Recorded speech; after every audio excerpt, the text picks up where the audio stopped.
नमस्कार, शुभ सकाळ। आजच्या एका नवीन ब्लॉगमध्ये मी प्राजक्ता तुमच्या सगळ्यांचं खूप मनापासून स्वागत करते।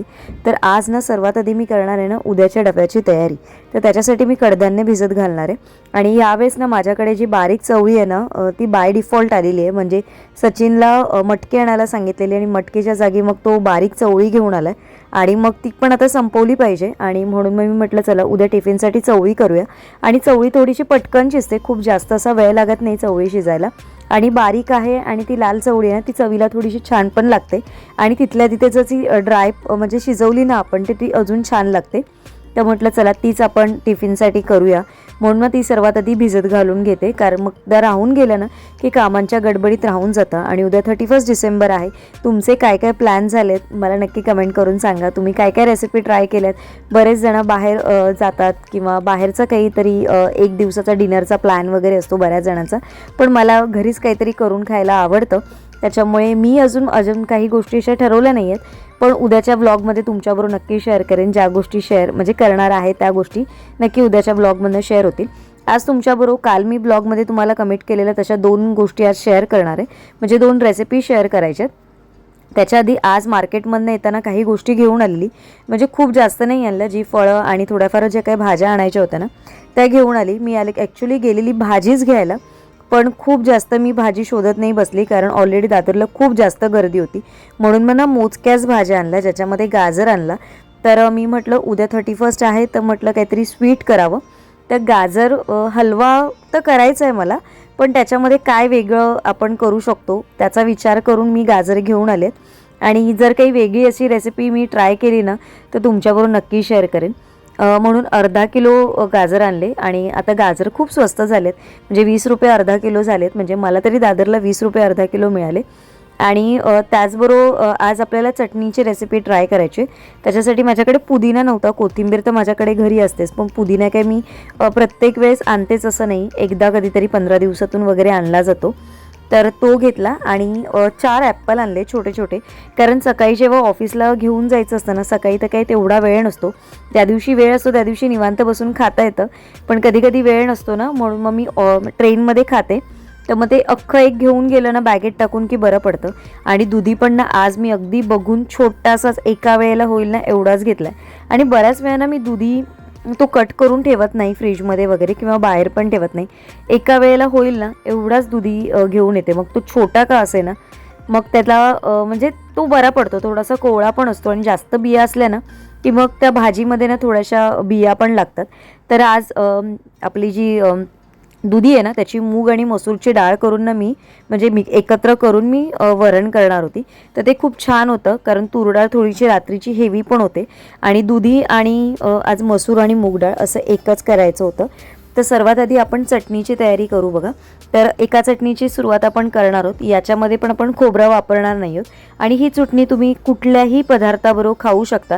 इवन डोसे वगैरे असतील, उत्तप्पा असेल किंवा तुम्हाला एखादं रॅप करायचं असेल किंवा तुम्ही एखादं कटलेट किंवा त्याचबरोबर बर्गरची वगैरे रेसिपी किंवा सँडविच करायचं असेल त्याच्यासाठी पण ही रेसिपी तुम्ही म्हणजे ही चटणी रेसिपीची जी मी दाखवली ना ती तुम्ही नक्की ट्राय करू शकता। ज्या ज्या पदार्थ मला लागणार आहेत ते मी सगळे काढून घेतलेत। तर सर्वात आधी ना आपण शेंगदाणे भाजून घेणार आहे। तर पॅन गरम करून घेतलेत, त्याच्यावरून मी शेंगदाणे टाकलेत आणि एक छोटी मूठभर शेंगदाणे टाकलेत आणि ना ते छान खरपूस रंगावर भाजून घ्यायचे आणि याची आपल्याला साल काढायची नाही आहे, अगदी लाल होईपर्यंत छान असे भाजून घ्यायचे। लाल झाले की मी हे म्हणजे प्लेटमध्ये एका काढून घेणार आहे आणि त्याचबरोबर आपल्याला लागणार आहे उडदाची डाळ लागणार आहे। तुमच्याकडे जे अवेलेबल असतील ते, नसेल तरी याच्यामध्ये नाही उडदाची डाळ वापरली तरी चालेल। याच्या दलिया असतो जो चण्याची डाळचा जो मिळतो ना ते पण मी वापरणार आहे आपल्या या चटणीसाठी। तर शेंगदाणे झालेले आहेत भाजून, ते मी आता बाहेर काढून घेते प्लेटमध्ये आणि त्याच्यामध्ये ना एक छोटा चमचा, म्हणजे खूप जास्त असा मोठा चमचा नाही, अगदी छोटासा किंचितच्या छोट्यापेक्षा थोडासा मोठा असं 1 चमचा उडदाची डाळ, ती पण आपण ड्राय रोस्ट करून घेणार आहोत। अंदाजाने मी घेतलेली आहे, म्हणजे तुम्हाला इथे प्रमाण बघायला मिळेल बघा, मी एवढी घेतलेली आहे। ही पण छान खरपूस रंगावर आपण भाजून घ्यायची। त्याच्यानंतर ती ना छान अशी खरपूस रंगावर भाजली की मग आपण याच्यामध्ये जी आपण चण्याची डाळ घेतलेली आहे म्हणजे जो दलिया घेतलेला आहे तो पण 1 चमचा घेणार आहोत आणि तो पण आहे ना थोडासा किंचितचा खरपूस होईपर्यंत भाजून घ्यायचा। ना मी दिसानो कंपनीचं हे प्युअर ऑलिव्ह ऑइल ऑर्डर केलेलं. तर प्युअर ऑलिव्ह ऑइल या नावातच सगळं आलंय बघा. आपण जे काही डेलीचं कुकिंग करतो त्याच्यामध्ये ना आपण तेल बऱ्याच वेगवेगळ्या प्रकारे वापरतो, कधी तळण्यासाठी, कधी फोडणीसाठी, कधी ग्रिलिंगसाठी, कधी सॉटे करण्यासाठी. तर हे ऑलिव्ह ऑइल पण ना तुम्ही सगळ्या गोष्टींसाठी यूज करू शकता. हा याचा एक प्लस पॉईंट आहे. आणि त्याच्यापेक्षा सर्वात महत्त्वाची गोष्ट सांगू तर ती म्हणजे ना आपल्या हार्टला हेल्दी बनवतं. का तर याच्यामध्ये ना 0% कोलेस्ट्रॉल आहे आणि ट्रान्स फॅट फ्री आहे, रिच इन अँटीऑक्सिडंट आहे, रिच इन MUFA आहे आणि हेल्दी फॅट्स आहे. आणि हे सगळं आहे ना तुम्ही तुमच्या घरामध्ये जर छोटे बाळ वगैरे असतील ना तर त्यांच्या मसाजसाठी पण तुम्ही हे ना यूज करू शकता. हे खरंच हेल्दी आहे. तर तिन्ही गोष्टी ज्या होत्या छान खरपूस रंगावर भाजून झालेल्या आहेत. आता या साईडला ठेवायच्या आणि या पॅनमध्ये आपण ऑलिव्ह ऑइलचा वापर करणार आहोत. तर मी छोटा 1 चमचा ऑलिव्ह ऑइल टाकते आणि अगदी थोडंसं टाकलं ना तरी हे ऑलिव्ह ऑइल भरपूर होतं, म्हणून अगदी छोटा 1 चमचा आपल्याला ऑलिव्ह ऑइल टाकायचं आहे. आता या तेलामध्ये आपल्याला एक अर्धा कांदा, म्हणजे जर छोटा असेल तर तुम्ही अख्खा घ्या, मोठा असेल तर अर्धा कांदा आपल्याला छान परतून घ्यायचा आहे. आणि ना हा अगदी खूप असं लालसर करायचं नाही आहे, थोडासा याचा जो कच्चेपणा असतो ना तो निघून जायला पाहिजे इतपत तो आपल्याला भाजून घ्यायचा आहे. आणि तो थोडासा किंचितसा असा भाजून झाला ना की याच्यामध्ये ना 1 लाल मिरची टाकायची. तुम्हाला जेवढं तिखट गोड किंवा कमी तिखट वगैरे हवं असेल त्याप्रमाणे तुम्ही ही लाल मिरचीचं प्रमाण कमी जास्त करू शकता. मी इथे 1 लाल मिरची घेतली आहे. फक्त एक लक्षात ठेवा की याच्या ना मिरच्यांच्या ज्या बिया असतात ना त्या आपल्याला काढून घ्यायच्यात. फक्त आपण याच्यामध्ये ना मिरची हे करणार आहोत. आता याच्यामध्ये थोडंसं मी 1 चमचा जिरं देखील टाकलेलं आहे. सगळं हे एकत्र छान भाजून घ्यायचं. आणि मग आपण जे सगळं एकत्र केलेलं ना, म्हणजे ज्याच्यामध्ये शेंगदाणे होते, उडदाची डाळ होती, हे सगळं जे होतं ना ते एकत्र परत मिक्स करून घ्यायचं. आता याच्यामध्ये ना थोडीशी आपण कोथिंबीर ॲड करणार आहोत आणि कोथिंबीर पण आपण थोडीशी परतून घ्यायची, म्हणजे त्याच्यातला जो ओलावा असतो किंवा पाणी असेल ना ते सगळं निघून जातं. छान थोडीशी त्याची कुरकुरीत होते.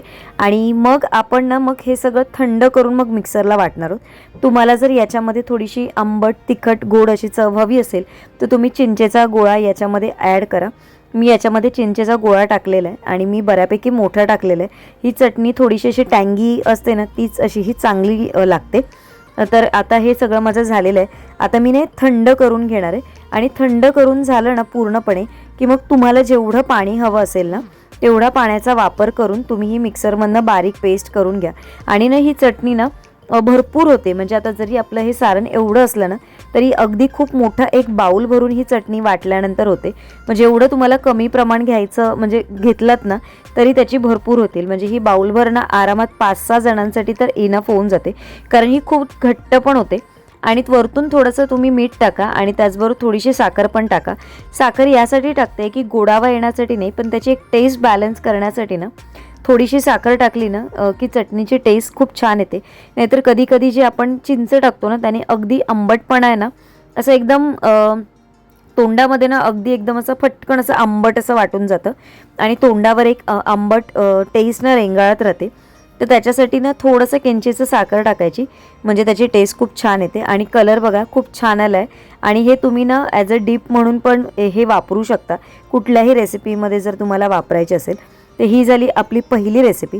आणि आता आपण दुसरी रेसिपी ट्राय करणार आहोत. तर दुसऱ्या रेसिपीसाठी ना जे आपण मिक्सरचं भांडं घेतलेलं, म्हणजे ज्याच्यामध्ये ही आपण प्युरी करून घेतलेली आहे, म्हणजे ही चटणी जी तयार करून ठेवलेली, त्याच मिक्सरच्या भांड्यामध्ये आपण थोडासा पुदिना घेणार आहे.